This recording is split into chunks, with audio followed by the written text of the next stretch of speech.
আপনাদেরকে একটা গল্প বলি। দুইজন ফেরেশতার দেখা হলো।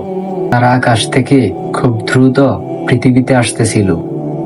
তো প্রথম ফেরেশতা দ্বিতীয় ফেরেশতাটিকে জিজ্ঞেস করলো, তুমি এত দ্রুত কোথায় যাচ্ছ? তো সে বলল, এক ব্যক্তি মৃত্যুর শয্যায় শায়িত, তার খুব ইচ্ছা জৈতুনের তেল খাবে।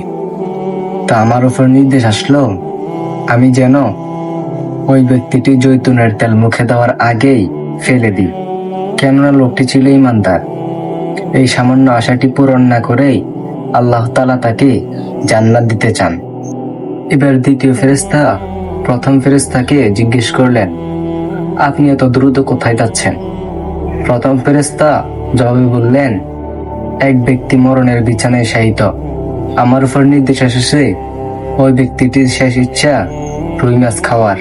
আমি যেন তার আত্মীয় হয়ে ওনাকে রুই মাছ খাওয়াই, কেননা ওই ব্যক্তিটি ছিল বেঈমান এবং শিরককারী। ওই ব্যক্তিটির এই ইচ্ছা পূরণ হলে তার দুনিয়ার সব চাওয়াই পূরণ হয়ে যাবে। এর মাধ্যমে আল্লাহ তাআলা তাকে চিরতরে জাহান্নামী করতে চান। সুতরাং কখনো যদি আমাদের কোনো চাওয়া পূরণ না হয়, তার জন্য যেন আমরা নিরাশ না হই। কোনো চাওয়া পাওয়া পূরণ না হলে এর বিনিময়ে আল্লাহ তাআলা আমাদের জন্য উত্তম প্রতিদান দিবেন।